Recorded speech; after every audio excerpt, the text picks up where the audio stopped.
오늘 우리에게 주시는 하나님의 말씀은 신약성경 마태복음 21장 28절로부터 32절 말씀입니다. 이 기록된 계시의 말씀을 봉독할 때 살아계신 하나님의 음성을 들으실 수 있기를 바랍니다. 하나님의 말씀입니다. 그러나 너희 생각에는 어떠하냐? 어떤 사람에게 두 아들이 있는데 맏아들에게 가서 이르되 예 오늘 포도원에 가서 일하라 하니 대답하여 이르되 아버지 가겠나이다 하더니 가지 아니하고 둘째 아들에게 가서 또 그와 같이 말하니 대답하여 이르되 실소이다 하였다가 그 후에 뉘우치고 갔으니 그 둘 중에 누가 아버지의 뜻대로 하였느냐? 이르되 둘째 아들이니이다.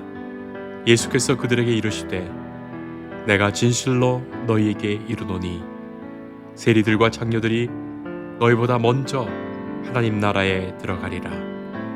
요한이 의의 도로 너희에게 왔거늘 너희는 그를 믿지 아니하였으되 세리와 장녀는 믿었으며 너희는 이것을 보고도 끝내 뉘우쳐 믿지 아니하였도다.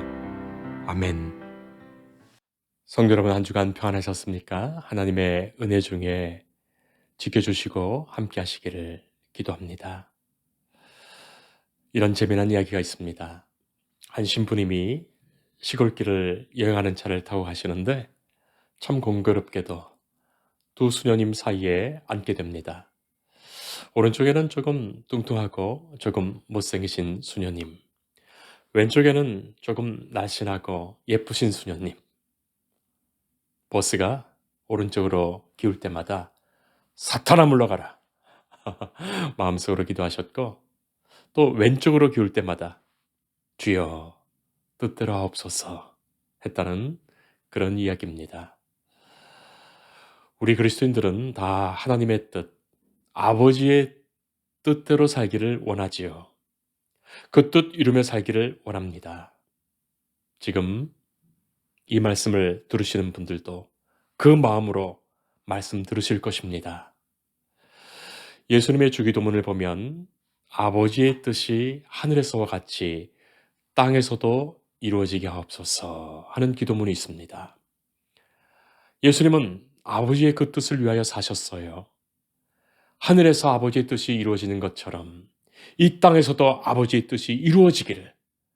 그래서 당신이 아버지의 뜻대로 이 땅에 오셨고 아버지의 뜻을 이루시며 사셨고 바로 그 아버지의 뜻을 따라 십자가에 죽으셨습니다.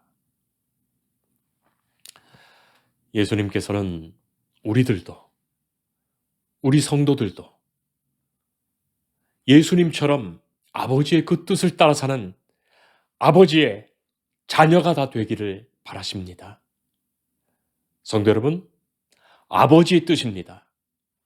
내 뜻 아닙니다. 아버지의 뜻입니다. 그러하기에 그가 자녀입니다. 자녀에게만 아버지시기 때문이에요. 하나님을 아버지라고 생각하지 않는다면 어찌 아버지의 뜻이겠습니까? 자, 그러니 자녀가 아닌 이 세상에 사는 사람들은, 하나님을 모르는 사람들은 하나님을 아버지라고 생각하지도 않기에 하나님의 뜻에 별로 관심 없는 것이 당연합니다. 그리고 말로만 하나님, 하나님, 아버지, 아버지 하는 사람들도 자기 뜻이 더 중요하지 하나님의 뜻 중요하지 않습니다. 그래서 하나님의 뜻은 언제나 그들에게 왜곡됩니다. 그러니 우리가 하나님을 하나님으로 알고 아버지를, 하나님을 아버지로 고백하는 사람, 곧 내 자신이 아버지의 아들, 딸인지를 분명히 먼저 고백하는 것이 필요하죠. 내가 하나님의 아들, 딸 아니면서 아버지 뜻 운운하는 것이 하나님을 만홀히 여기는 것, 그것과 다를 것이 없습니다. 우리는 오늘 말씀 속에 예수님의 비유를 듣습니다. 예수님은 비유를 즐겨 사용하십니다. 지시적이고 명령적인 말씀보다 비유를 자주 들려주십니다. 이유가 무엇일까요? 그 이유는 우리 마음에 진정한 고백되게 하시려는 거예요. 자녀가 아닌 자들은 주의 비유를 들으면서 그 비유에 담긴 주님의 마음, 뜻을 알려 하지 않고 그 비유 자체에 허점을 자꾸 찾아내서 예수님을 비난합니다. 율법은 명령과 지시로 되어 있죠. 율법과 명령에는 예, 아니요 할 것밖에 없습니다. 군대에서도 그렇지 않습니까? 명령과 지시에 따른다 하더라도 마음의 진정한 고백이 없다 하더라도 따를 수 있죠. 그리고 뭐라고 대답하더라도 어떻게 행하더라도 그 마음을 알 수는 없습니다. 자, 그러나 비유는 그 비유의 의미를 생각하면서 깨달음이 생기고 그 대답이 내면화되고 감정적으로 정리가 되고 인격적 변화를 이끌어갑니다. 그래서 율법은 명령이지만 복음은 이야기로 되어 있습니다. 예수님은 한 비유의 이야기를 들려주시지요.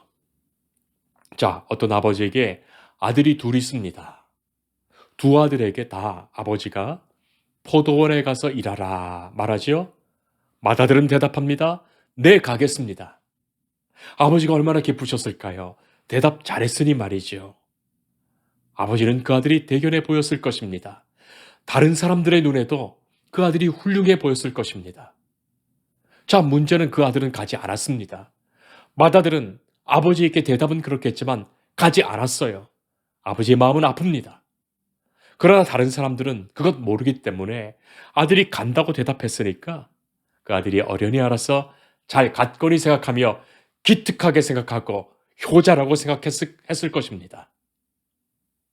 아버지의 뜻을 이루는 아들이었다고 칭찬하고 아버지의 뜻이 그 아들에게서 이루어지고 있다고 생각했던 거예요. 그러나 아버지는 알고 있습니다. 그 아들은 가지 않았어요. 아버지의 뜻을 전혀 따르지 않았습니다. 둘째 아들은 대답합니다. 싫습니다. 얼마나 간단한 대답입니까? 무리하기도 합니다. 아버지의 마음이 어땠을까요? 아버지의 마음이 아픕니다. 못 가겠다고? 아니, 안 가겠다고 말했으니 아버지의 마음이 아플 뿐 아니라 여러 사람들도 그 대답에 수근수근거립니다. 못된 아들, 아들도 아니다 했을 것입니다. 그리고 손가락질도 할 것입니다. 아버지를 봐서라도 자기 일을 미루고 시키신 일을 먼저 하겠습니다 했으면 좋았을 텐데 하기 싫어서 그랬는지 자기 일이 더 급해서 그랬는지 아버지가 시킨 일에 싫다 말해버렸습니다.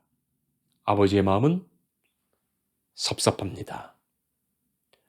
자, 그런데 조금 시간이 지나 말은 그렇게 했지만 이 둘째 아들이 아버지의 말씀대로 포도원으로 갔습니다.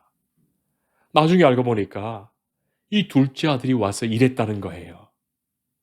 어쩌면 이 둘째는 생각했던 것 같습니다. 아버지의 마음이 아프실 것도 같고 사람들의 시선이 부담스럽기도 하고 막상 안 가겠다고 말해놓고 보니 그 마음이 불편하고 찜찜하기도 하고 아버지가 혹시 더 화가 나셔서 분노라도 하시면 어떨까 걱정도 되고 그래서 차라리 가서 일하자 했을 것 같습니다. 자, 이런 비유를 들려주신 후에 예수님은 물으십니다. 그 둘 중에서 누가 아버지의 뜻대로 하였느냐? 그 둘 중에 누가 아버지의 뜻대로 하였느냐? 여러분들은 어떻게 생각하십니까? 자, 그런데 예수님께서 이 비유를 들려주신 배경이 있어요. 갑자기 예수님께서 비유를 갑자기 말씀하신 것이 아니에요. 이미 말씀 전하셨던 예수님에게 대제사장들과 백성들의 장로들이 예수님이 그렇게 말하는 권위가 도대체 어디서부터 왔느냐? 꼬투리 잡아서 묻는 장면이 앞에 있었습니다. 그래서 예수님께서 세례 요한에 대해서 너희는 어떻게 생각하느냐? 세례 요한의 세례 권위에 대해서 어떻게 생각하느냐? 그렇게 도리어 예수님께서 물으시면서 들려주신 비유가 오늘의 이 비유입니다. 예수님은 오늘의 이 비유를 들려주신 후에 물으셨지요. 둘 중에 누가 아버지의 뜻대로 했느냐? 대제사장들과 백성들의 장로, 소위 종교 지도자들, 성전에서 일하는 이들이 대답하게 되지요. 둘째 아들입니다. 당연한 대답입니다. 여기에 예수님의 한마디가 던져집니다. 내가 진실로 너희에게 이르노니 세리들과 창녀들이 너희보다 먼저 하나님의 나라에 들어가리라. 예수님의 말씀은 무척이나 직설적입니다. 예수님께서 비유까지만 하시고 비유만 넌지시 말씀하시고 그 자리를 피하셨다면 괜찮았을 텐데 이렇게 물으시고 이렇게 대답하심으로 지금 대제사장과 장로들 그리고 세리와 창녀를 둘로 구분하여 이렇게 예수님께서 세리와 창녀들이 먼저 하나님의 나라에 간다 말하신 것이 되니까 말이죠. 예수님이 왜 그렇게 말씀하셨을까요? 왜 그렇게 직접적으로 말씀하셨을까요? 여러분, 당시 죄인 중에 죄인이라고 하는 죄인의 대명사가 세리들, 창녀들 아닙니까? 그들을 대제사장과 장로들, 이 종교 지도자들과 비교하시고 견주셨던 거예요. 대놓고 세리와 창녀들이 너희들보다 하나님 나라를 가더라도 먼저 간다고 말씀하신 거예요. 성도 여러분, 그러나 우리가 흥분할 일이 아닙니다. 뜻이 있고 속이 있는 사람이라면 예수님 말씀하신 이 비유의 말씀을 들으면서 예수님께서 무엇을 말씀하시고자 하셨는지 생각하게 됩니다. 자, 그러니 말씀 듣지 않는 사람, 뜻을 알려하지 않는 사람, 말씀 깨닫지 못하는 사람들은 흥분하고 예수님을 죽이려 하는 거예요. 그러나 오직 하나님의 사람들, 주님의 자녀들, 겸손하게 하나님의 말씀 앞에 이 말씀의 뜻을 헤아려 들으며 이 말씀 속에 내게 주신 주님의 음성을 생각하게 됩니다. 저희 집에도 아들이 둘인데 저희 집 아이들이 자라면서 자꾸 자기 주장이 생기면서 예전 어렸을 때처럼 부모님의 말씀을 그렇게 순종하여 잘 듣지를 않습니다. 하루는 엄마가 이 쓰레기 봉투를 좀 버려달라고 아이들에게 말했습니다.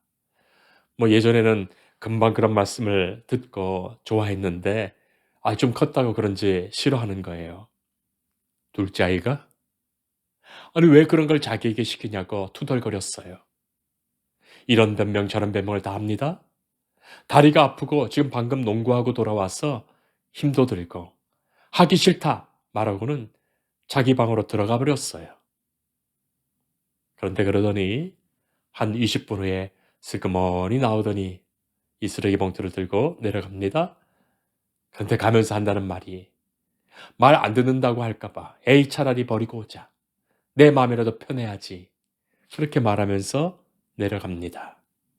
참 웃기기도 하고 안타깝기도 하고 재밌기도 하죠. 결국에는 쓰레기 봉투를 버리고 왔습니다. 기특합니다. 하지만 사실 부모로서 흡족하지는 않습니다. 예수님의 이 비유에서 아버지신 하나님이 이 둘째 아들을 기뻐했겠습니까? 아니 흡족했겠습니까? 그제라도 뉘우친 것 그거 보며 불쌍히 보신 것이지 속마음으로는 관둬라 하고 싶으셨을 것입니다. 일하러 갔더라 하더라도 일하면서 얼마나 불평과 불만이 많았겠습니까? 첫째 아들은 어떻습니까? 대답이라도 잘했으니 괜찮은 것입니까? 그래도 대답을 그렇게 했으니 처음에 아버지가 얼마나 기쁘셨을까요? 그러나 가지 않았습니다. 왜 가지 않았을까? 아버지는 이 아들이 왜 그랬을까?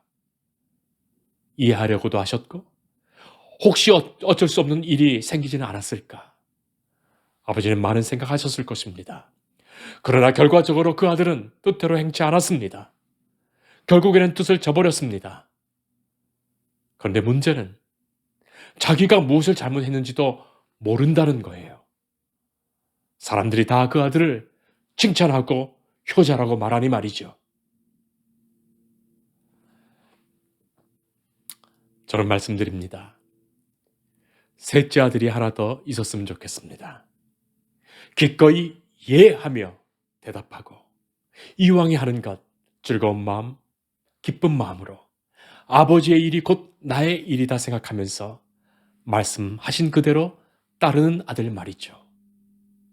그런 아들이 있었다면 아버지는 그 아들을 제일로 좋아하시고 기뻐하시고 나중에 그 포도원도 그 아들에게 물려줄 것입니다. 그러나 애석하게도 이 셋째 아들 이야기는 없지요. 종교 지도자들이 보기에는 예수님이 곁에 이 둘째 아들과 같은 세리와 마태, 세리 마태, 장녀인 마리아가 있었습니다. 종교 지도자들이 예수님의 제자인 그들을 쳐다보았을 것입니다. 이 마태복음 기록하고 있는 마태가 바로 세리 출신이었기 때문에 아마도 이 장면과 이 말씀을 똑똑히 기억했기에 다른 공관복음서에는 이 비유가 없는데도 그는 놓치지 않고 기억하여 마태복음에 이 말씀을 기록했을 것으로 보입니다. 창녀와 세리라고 되어 있지만 꼭 창녀와 세리가 아니라 죄인을 대표하는 대명사입니다. 누구라도 창녀와 세리는 다 죄인이라고 생각하고 있습니다. 자, 그런 죄인의 대명사격인 창녀와 세리가 버젓이 예수님 가까이에 있고 예수님의 제자가 된 거예요. 그리고 예수님이 말하시는 그 복음을 영접하여 천국의 복음을 소유하여 그들에게 천국이 주어졌다는 거예요. 예수님과 그의 복음을 영접하여 먼저 하나님의 나라를 얻게 됩니다. 회개하고 돌아온 이들 하나님의 나라를 얻게 된 것입니다. 자, 그러니 그것이 얼마나 종교 지도자들에게 안 입고 보였겠습니까? 그러나 여러분, 첫째에게 기회가 없는 것이 아닙니다. 첫째도 뉘우치고 돌아와야 합니다. 세리와 장녀들이 먼저 들어갔다고 했지. 첫째가 결코 못 들어간다고 말씀하신 것이 아닙니다. 예수님께서는 회개하라 천국이 가까웠노라 외치셨어요. 하나님 나라의 복음을 선포하셨습니다. 대제사장과 백성의 장로들은 도대체 무슨 권위로 그런 말씀하시냐? 예수님을 비난합니다. 자신들은 성전의 대제사장이었고 백성들의 장로라는 그 권위를 갖고 있는데 지금 한낱 비천한 갈릴리 시골 출신의 청년이 나타나서 저런 말을 하니 무슨 권위로 그런 말을 하는 것이냐 비난하여 물은 거예요. 예수님은 그들에게 요한의 세례는 어디서 왔다고 생각하는가 되물으셨죠? 그 말에 대답한다면 예수님께서도 대답하시겠다 말씀하신 거예요. 자, 저들은 의논했지요. 만일 자신들이 이 세례 요한의 세례가 하늘로부터 왔다라고 말한다면 그렇다면 왜 그를 믿고 따르지 않겠느냐 하실 것으로 보였고 만일 아니라고 말한다면 지금 모든 사람들이 그를 선지자로 여기고 있는데 이 백성들이 두려워서 그 종교 지도자들은 쉽게 말하지 못하는 상황입니다. 그러나 여러분 생각해 보세요. 저들이 정말 예수님이 전하시는 이 권위의 말씀이 어디로부터 왔는지 몰라서 그랬던 것입니까? 주님의 말씀을 들으면서 말이죠. 예수님이 아버지의 뜻대로 말씀하시고 그 아버지의 뜻대로 따르시며 그 뜻대로 행하고 계신데 그 아들을 보면서 그 아버지를 모를 수 있는가 말입니다. 예수님의 아버지의 뜻을 그대로 순종하며 이해하셨고 그 뜻대로 순종하여 따르셨습니다. 귀 있는 자가 들어야 하겠습니다. 아버지의 그 기뻐하시는 뜻 앞으로 진심으로 뉘우치고 돌아서야 합니다. 바로 거기에 구원의 은혜가 있습니다. 우리 성도들은 다 예수님처럼 셋째 아들이 되어야 하겠습니다. 예수님의 아버지 뜻대로 예 대답하셨고 그 뜻대로 순종하심처럼 첫째 아들, 둘째 아들이 아닌 만약 있다면 셋째 아들. 과연 아버지 뜻을 그대로 보고 알 수 있도록 과연 그 아버지의 그 아들이다. 과연 그 아들이 그 아버지시다. 세상이 알 것입니다. 예 대답하며 감사함으로 감당하는 그들이 교회이며 성도이며 주님의 자녀입니다. 우리가 하나님 아버지의 아들, 딸 되어 오직 아버지의 그 말씀을 들으며 그 말씀을 마음에 새기며 그 말씀대로 아멘하며 순종하며 살아갈 수 있기를 축복합니다. 그래서 예수님을 믿고 아버지의 뜻대로 들으며 행하며 사는 그 성도들이 이미 하나님의 나라를 지금부터 살아가는 은혜의 역사가 우리 안에 있기를 축복합니다. 먼저 가고 나중 가고가 아니에요. 하나님의 성도들, 주님의 자녀들은 하나님의 나라를 지금 살고 있습니다. 주님 물으십니다. 누가 아버지의 뜻대로 행하였느냐? 아니 다시 물으십니다. 누가 아버지의 뜻대로 행하겠느냐? 기도하겠습니다. 아버지 하나님, 하나님의 기뻐하시는 뜻을 말씀으로 들려주십니다. 우리의 고백이 되게 하시고 우리의 믿음이 되게 하시고 우리의 삶이 되게 하십니다. 주를 바라며 주의 나라와 그의 의를 위하여 살아가는 아버지의 자녀들이 다 되게 하옵소서. 주의 말씀을 겸손히 듣고 순종하여 사는 그 삶에 임하시는 하나님 나라의 사건을 날마다 경험하게 하옵소서. 예수님 이름으로 기도합니다. 아멘. 주님을 늘 믿으며 그 손을 의지하고 내 몸과 마음을 바쳐서 끝까지